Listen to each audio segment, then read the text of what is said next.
Hello friend, क्या आपने कभी सोचा है कि आपके आसपास की चीज़ें कहाँ से आती हैं? आपकी साइकिल का चमकदार लोहा, आपके कमरे को रोशन करने वाली बिजली, यहाँ तक कि टूथपेस्ट जो आपकी मुस्कान को चमकाता है। ये सब पृथ्वी के नीचे छिपी अद्भुत चीज़ों की बदौलत है। आज हम खनिजों और ऊर्जा संसाधनों, मिनरल्स एंड एनर्जी रिसोर्सेज के खजाने की खोज पर जा रहे हैं। कल्पना कीजिए कि पृथ्वी एक बड़ा सा केक है जो तरह तरह की स्वादिष्ट सामग्रियों से भरा है। ये सामग्रियाँ खनिजों यानी मिनरल्स की तरह हैं। भूविज्ञानी, जो पृथ्वी का अध्ययन करने वाले वैज्ञानिक होते हैं, खनिजों की एक विशेष परिभाषा देते हैं। वे कहते हैं कि खनिज एक सजातीय, प्राकृतिक रूप से पाया जाने वाला पदार्थ है जिसकी एक परिभाषित आंतरिक संरचना होती है। कठिन लगता है ना? चिंता मत करो, इसका मतलब सिर्फ इतना है कि खनिज प्राकृतिक होते हैं, एकदम एक जैसे होते हैं और उनकी एक विशिष्ट संरचना होती है। खनिज बहुत कठोर हो सकते हैं जैसे हीरा और बहुत नरम हो सकते हैं जैसे चुना। हीरा दुनिया का सबसे कठोर पदार्थ है। खनिजों के अलग अलग रंग, कठोरता और क्रिस्टल आकार तत्वों के विभिन्न संयोजनों, डिफरेंट कॉम्बिनेशंस ऑफ एलिमेंट्स, और उनके बनने के समय की भौतिक और रासायनिक स्थितियों के कारण होते हैं। आप पहले से ही चट्टानों के बारे में जानते हैं, वे हमारे चारों ओर हैं। चट्टानें प्राकृतिक ठोस पदार्थ हैं जो पृथ्वी की ऊपरी परत बनाती हैं। चट्टानें तीन मुख्य प्रकार की होती हैं: आग्नेय चट्टानें, अवसादी चट्टानें और कायांतरित चट्टानें। आग्नेय चट्टानें, इग्नियस रॉक्स, ये चट्टानें तब बनती हैं जब गर्म पिघला हुआ मैग्मा लावा ठंडा होकर सख्त हो जाता है। उदाहरण के लिए ग्रेनाइट और बेसाल्ट आग्नेय चट्टानें हैं। अवसादी चट्टानें, सेडिमेंट्री रॉक्स, ये चट्टानें रेत, मिट्टी और छोटी छोटी चट्टानों की परतों से बनती हैं। उदाहरण के लिए बलुआ पत्थर, सैंडस्टोन और चूना पत्थर, लाइमस्टोन अवसादी चट्टानें हैं। कायांतरित चट्टानें, मेटामॉर्फिक रॉक्स, जब पत्थरों पर बहुत अधिक गर्मी, दबाव या रासायनिक परिवर्तन होता है तो वे कायांतरित चट्टानों में बदल जाते हैं। उदाहरण के लिए संगमरमर मार्बल चूना पत्थर से और नीस ग्रेनाइट से बनी कायांतरित चट्टानें हैं। चट्टानें वास्तव में खनिजों के कॉम्बिनेशन हैं। कुछ चट्टानें जैसे चूना पत्थर केवल एक खनिज से बनी होती हैं, लेकिन अधिकांश चट्टानें कई खनिजों का मिश्रण होती हैं। 2000 से अधिक विभिन्न प्रकार के खनिज हैं जिनके बारे में हम जानते हैं।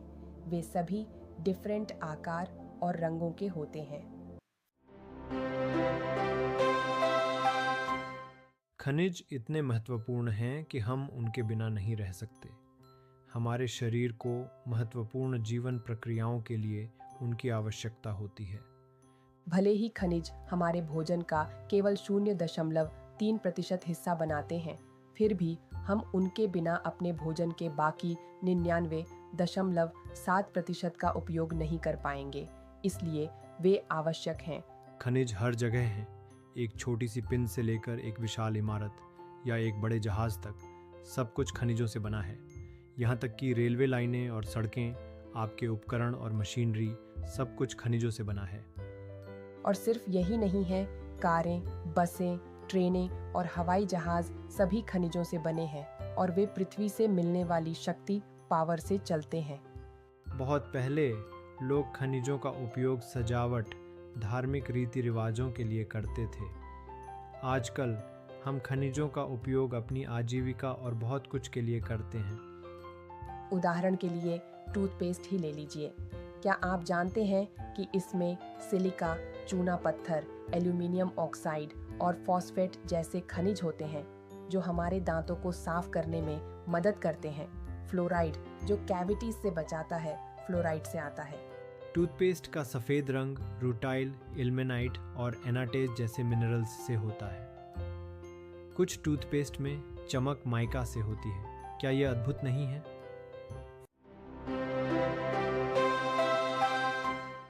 तो ये जादुई खनिज आखिर आते कहाँ से हैं? सिंपल, धरती की ऊपरी परत यानी क्रस्ट चट्टानों से बनी है और इन्हीं चट्टानों के अंदर मिनरल्स छुपे होते हैं। पर हर मिनरल ऐसे ही नहीं बनते। ये सब डिपेंड करता है हीट, दबाव और दूसरी कंडीशंस पर। बिल्कुल वैसे ही जैसे केक बनाने या बिरयानी पकाने के लिए सही सामग्री और तापमान चाहिए होते हैं। मिनरल्स ऐसे ही जमीन पर पड़े नहीं मिलते। ये आम तौर पर और यानी अयस्क के अंदर होते हैं और एक ऐसी चट्टान होती है जिसमें मूल्यवान खनिज और दूसरी चीजें मिक्स्ड होती हैं। समझो जैसे एक चट्टान के अंदर सोना छुपा हो। पहले उस चट्टान से सोना अलग करना पड़ता है, लेकिन माइनिंग या खनन तभी किया जाता है जब और में इतना मिनरल हो कि उसे निकालना संभव हो। माइनिंग का काम ही यह है, जमीन के अंदर से यह अनमोल खजाने बाहर लाना।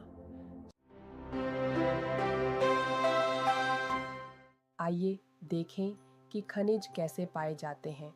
खनिज विभिन्न संरचनाओं में पाए जाते हैं। आग्नेय और कायांतरित चट्टानों के अंदर खनिज दरारों, जोड़ों और दोषों, क्रेविसेस, फॉल्ट्स या जॉइंट्स में छिपे होते हैं। छोटी जमाओं को शिराएं, वेन्स कहा जाता है और बड़ी जमाओं को वृहद जमाव, लोड्स कहा जाता है।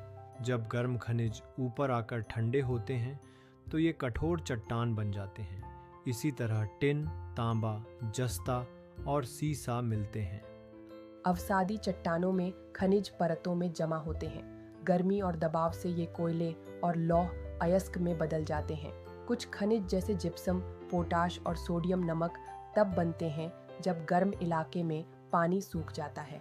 बॉक्साइट, जो एल्यूमिनियम का मुख्य स्रोत है, तब बनता है जब सतह की चट्टानें टूटकर अपक्षयित वेदर्ड पदार्थ छोड़ देती हैं। नदियों की रेत और पहाड़ों के नीचे भी कुछ खनिज जमा हो जाते हैं। इन्हें प्लेसर जमा कहा जाता है और इनमें सोना, चांदी, टिन और प्लेटिनम मिलते हैं। समुद्र भी खनिजों से भरा है, लेकिन ज़्यादातर खनिज इतने फैले होते हैं कि उन्हें निकालना मुश्किल होता है। फिर भी हम समुद्र के पानी से सामान्य नमक, मैग्नीशियम और ब्रोमीन निकाल सकते हैं। प्रकृति का खजाना हर जगह है।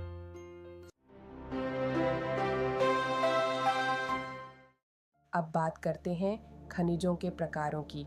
ये दो बड़े समूहों में विभाजित होते हैं, लौह खनिज, अलौह खनिज। लौह खनिज, फेरस मिनरल्स। इन खनिजों में लोहा होता है और जो धातु बनाने के लिए बहुत ज़रूरी होता है। मशीनें, उपकरण और इमारतें बनाने में इनका उपयोग होता है। भारत लौह खनिज काफ़ी निर्यात करता है। अलौह खनिज, नॉन फेरस मिनरल्स। इनमें लोहा नहीं होता।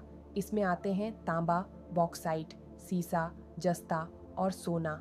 ये विद्युत, इंजीनियरिंग और दूसरी इंडस्ट्रीज के लिए बहुत महत्वपूर्ण होते हैं। डिफरेंस सिंपल है, अगर लोहा है तो लौह, अगर नहीं है तो अलौह खनिज।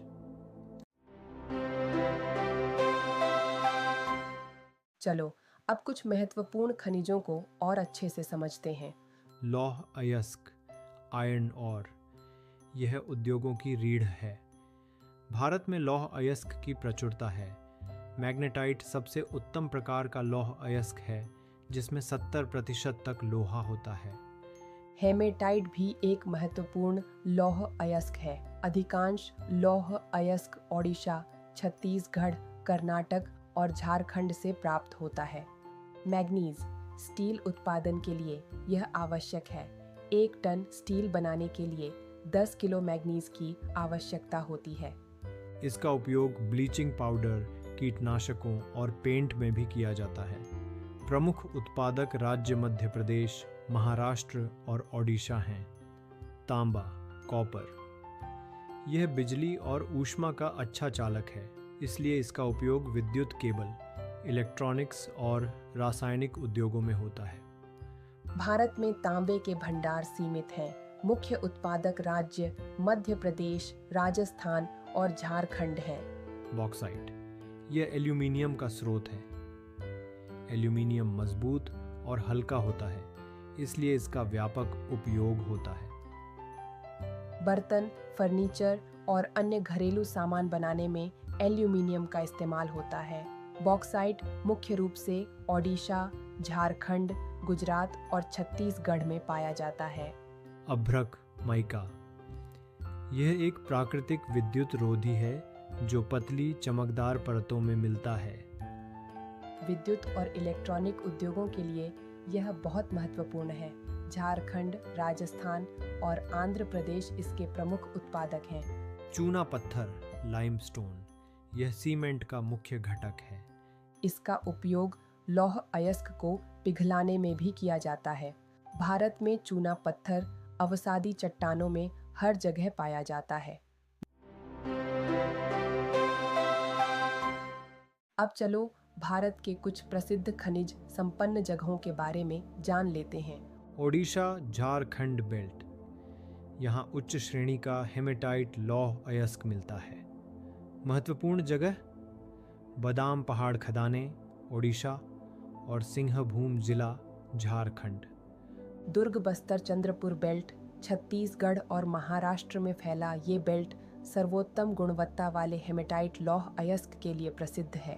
बैलाडीला रेंज छत्तीसगढ़ का लौह अयस्क बहुत उच्च श्रेणी का होता है। बल्लारी चित्रदुर्ग चिक्कमगलुरु तुमकुरु बेल्ट, कर्नाटक का ये क्षेत्र बहुत बड़ा लौह अयस्क भंडार है। यहाँ की कुद्रेमुख खदानें एक प्रमुख निर्यात केंद्र हैं।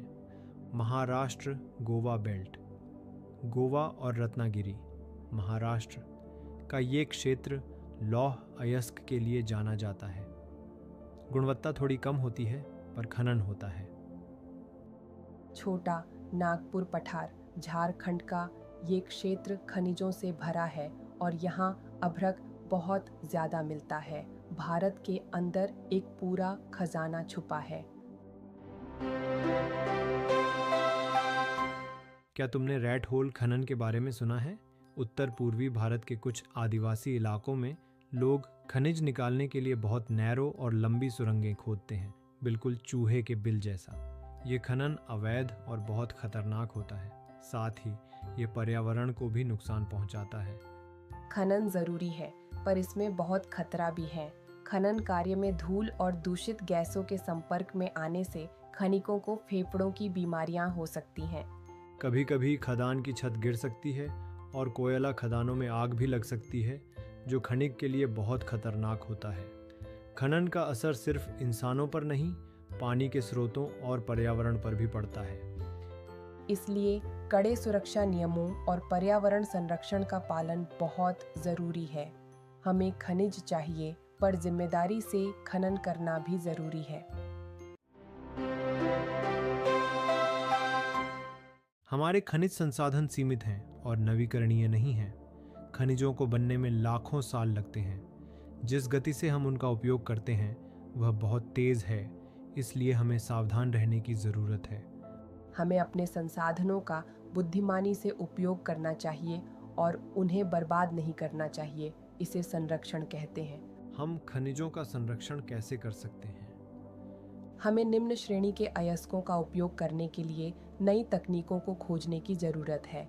हम धातुओं को रिसाइकल कर सकते हैं। हम खनिजों के बजाय सब्स्टिट्यूट्स का उपयोग करने की कोशिश कर सकते हैं। आइए अब एक अन्य महत्वपूर्ण संसाधन एनर्जी यानी ऊर्जा के बारे में बात करते हैं। ऊर्जा कार्य करने की क्षमता है। यह हमारे घरों को रोशन करती है, हमारा खाना बनाती है, हमारे वाहनों को चलाती है और हमारे शहरों को जीवंत रखती है। ऊर्जा के बिना दुनिया एक अंधेरी, ठंडी और नीरस जगह होगी। लेकिन ऊर्जा आती कहाँ से है? यह विभिन्न स्रोतों से आती है और हम इसे मोटे तौर पर दो प्रकारों में विभाजित कर सकते हैं: पारंपरिक और गैर पारंपरिक, conventional and non conventional sources.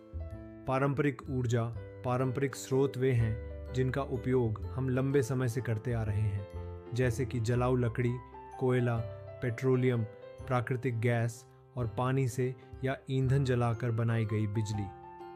गैर पारंपरिक ऊर्जा, गैर पारंपरिक स्रोत नए और अधिक टिकाऊ हैं, जैसे कि सौर ऊर्जा, पवन ऊर्जा, ज्वारीय ऊर्जा, भूतापीय ऊर्जा, बायोगैस और परमाणु ऊर्जा। आइए कुछ महत्वपूर्ण ऊर्जा संसाधनों को देखें। कोयला। भारत में कोयले की प्रचुरता है, जिसका उपयोग बिजली उत्पादन के लिए किया जाता है और यह हमारे उद्योगों के लिए बहुत महत्वपूर्ण है। कोयला अलग अलग रूपों में पाया जाता है, जो इस बात पर निर्भर करता है कि उस पर कितना संपीड़न, गर्मी और दबाव पड़ा है। पीट एक निम्न श्रेणी का कोयला है जो सड़ते पौधों से बनता है। लिग्नाइट एक भूरा कोयला है और इसका उपयोग बिजली उत्पादन के लिए किया जाता है। बिटुमिन्स कोयला सबसे आम वाणिज्यिक कोयला है। एंथ्रेसाइट उच्चतम गुणवत्ता वाला कठोर कोयला है। कोयला गोंडवाना शैल श्रृंखला में पाया जाता है, जो 200 मिलियन वर्ष से अधिक पुरानी है। पेट्रोलियम कोयले के बाद पेट्रोलियम ऊर्जा का एक महत्वपूर्ण स्रोत है। इसका उपयोग ईंधन, स्नेहक, लुब्रिकेंट और उद्योगों के लिए कच्चे माल के रूप में किया जाता है। अधिकांश पेट्रोलियम चट्टान संरचनाओं में पाया जाता है। प्रमुख तेल उत्पादक क्षेत्र मुंबई हाई, गुजरात और असम हैं। प्राकृतिक गैस। प्राकृतिक गैस अक्सर पेट्रोलियम के साथ पाई जाती है। इसका उपयोग घरेलू और औद्योगिक ईंधन के रूप में और बिजली उत्पादन के लिए किया जाता है। इसका उपयोग रसायन, पेट्रोकेमिकल और उर्वरक उद्योगों के लिए कच्चे माल के रूप में भी किया जाता है। प्रमुख गैस भंडार मुंबई हाई, कैम्बे बेसिन और कृष्णा गोदावरी बेसिन में पाए जाते हैं। अब आइए कुछ नवीकरणीय गैर पारंपरिक ऊर्जा स्रोतों पर चर्चा करें। सौर ऊर्जा, सोलर एनर्जी। भारत में सूर्य के प्रकाश की प्रचुरता है, जो सौर ऊर्जा को एक बेहतरीन विकल्प बनाती है। फोटोवोल्टिक तकनीक का उपयोग करके सौर ऊर्जा को सीधे बिजली में बदला जा सकता है। ग्रामीण और दूरदराज के इलाकों में सौर ऊर्जा अधिक लोकप्रिय हो रही है। सौर संयंत्र जलाऊ लकड़ी और गोबर पर निर्भरता को कम करते हैं। पवन ऊर्जा, विंड पावर। भारत में पवन ऊर्जा की अच्छी संभावनाएं हैं। सबसे बड़ा पवन फार्म क्लस्टर तमिलनाडु में है। आंध्र प्रदेश, कर्नाटक, गुजरात, केरल, महाराष्ट्र और लक्षद्वीप में भी महत्वपूर्ण पवन फार्म हैं। बायोगैस। बायोगैस जैविक कचरे जैसे झाड़ियों, कृषि अपशिष्ट और पशु और मानव अपशिष्ट से उत्पन्न होती है। यह ग्रामीण क्षेत्रों में ऊर्जा प्राप्त करने का एक शानदार तरीका है। बायोगैस संयंत्र मवेशियों के गोबर का उपयोग करते हैं और ऊर्जा और अच्छी गुणवत्ता वाली खाद प्रदान करते हैं। ज्वारीय ऊर्जा, टाइडल एनर्जी। हम बिजली उत्पन्न करने के लिए समुद्र के ज्वार की ऊर्जा का भी उपयोग कर सकते हैं। ज्वारीय ऊर्जा के लिए आदर्श क्षेत्र खंभात की खाड़ी, कच्छ की खाड़ी और गंगा के डेल्टा में पाए जाते हैं। भूतापीय ऊर्जा, जियोथर्मल एनर्जी। यह पृथ्वी के आंतरिक भाग से ऊष्मा का उपयोग करती है। भूतापीय ऊर्जा का उपयोग करने के लिए 2 प्रायोगिक परियोजनाएं हैं। एक हिमाचल प्रदेश के मणिकर्ण के पास पार्वती घाटी में और दूसरी लद्दाख में पूगा घाटी में। परमाणु ऊर्जा, न्यूक्लियर और एटॉमिक एनर्जी। यह ऊर्जा परमाणुओं की संरचना को बदलकर प्राप्त की जाती है। यूरेनियम और थोरियम का उपयोग परमाणु ऊर्जा उत्पन्न करने के लिए किया जाता है। इलेक्ट्रिसिटी, बिजली सभी प्रकार के विकास के लिए बहुत महत्वपूर्ण है। हम बिजली 2 मुख्य तरीकों से उत्पन्न करते हैं, hydro electricity, thermal electricity. Hydro electricity, जल विद्युत, तेजी से बहते पानी से उत्पन्न होती है और यह एक नवीकरणीय संसाधन है। भारत में भाखड़ा नांगल, दामोदर घाटी निगम और कोपिली जल विद्युत परियोजना जैसी कई बहुउद्देशीय परियोजनाएं हैं जो जल विद्युत उत्पन्न करती हैं। थर्मल इलेक्ट्रिसिटी, तापीय बिजली। यह गैर नवीकरणीय जीवाश्म ईंधन का उपयोग करके उत्पन्न की जाती है। भारत में ऊर्जा का उपयोग बढ़ रहा है। हम जीवाश्म ईंधन पर अधिक निर्भर होते जा रहे हैं, लेकिन जीवाश्म ईंधन पर्यावरण के लिए हानिकारक हो सकते हैं और उनकी लागत भी अधिक होती है। हमें ऊर्जा के नवीकरणीय स्रोतों का उपयोग शुरू करना चाहिए। हमें ऊर्जा का बुद्धिमानी से उपयोग करने की आवश्यकता है क्योंकि भारत दुनिया के सबसे कम ऊर्जा कुशल देशों में से एक है। हमें ऊर्जा का उपयोग करने का एक स्थायी तरीका विकसित करने की आवश्यकता है। ऊर्जा संरक्षण के कुछ तरीके इस प्रकार हैं। हमें व्यक्तिगत कारों के बजाय सार्वजनिक परिवहन का उपयोग करना चाहिए। हमें उपयोग में न होने पर लाइट बंद कर देनी चाहिए। हमें बिजली बचाने वाले उपकरणों का उपयोग करना चाहिए। हमें ऊर्जा के गैर पारंपरिक स्रोतों का उपयोग करना चाहिए।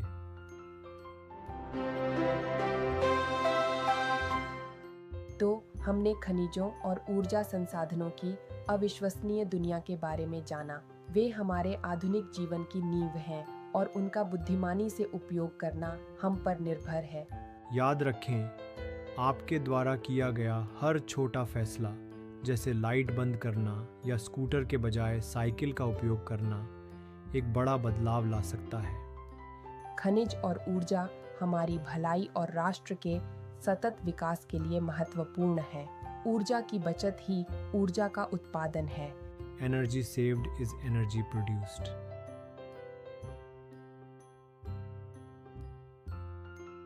Got any questions? Ask in the comments below. We are here to help. Subscribe for more. And let's keep learning together. That's a wrap. Now go out there and amaze the world with what you've learned. See you in the next one.